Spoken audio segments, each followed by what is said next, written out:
The 180-degree rule ensures that the viewer will comprehend the relative position of characters in a scene, and it keeps the cinematic space occupied by those characters from being confusing.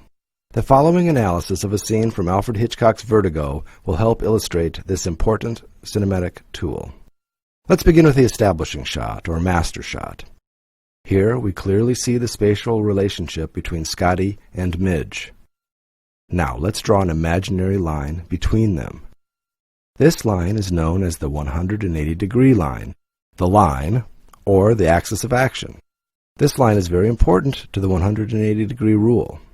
It determines where the camera will be placed to preserve screen direction. Remember, the camera will be placed on this side of the line only. Otherwise, the cinematic space will become illegible.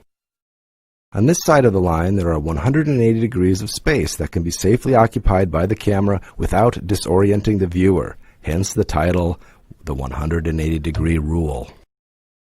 When cutting between two characters who are interacting, this is what adherence to the 180-degree rule looks like. However, if the camera jumps the line, the character's position in the cinematic space becomes incoherent, like this.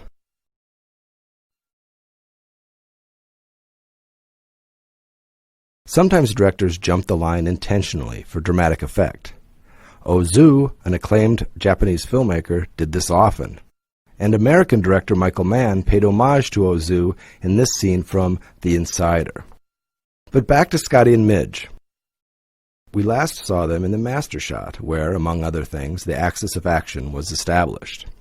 Now watch as the axis of action shifts when Scotty moves to stand in front of the lamp. The camera moves too. You can see now that our imaginary line is redrawn. Watch the line as Scotty moves to the chair, and as he moves to the wall.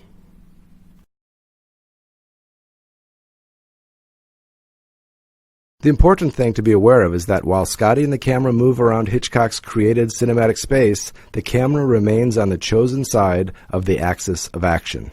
The next part of the scene involves a pretty complicated shift of character position and redrawing of the axis of action.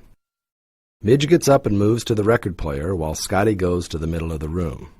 Though this rearrangement is complex, it occurs on camera so that the viewer maintains spatial orientation.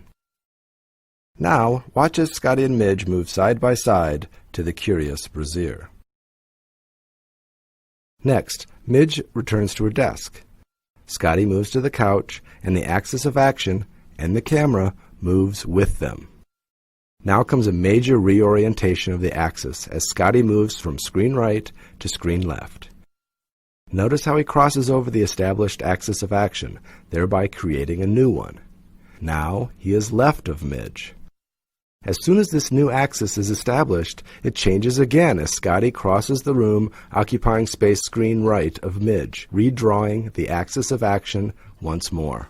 Next, the axis of action changes as Midge gets up and goes to the kitchen to retrieve a stool.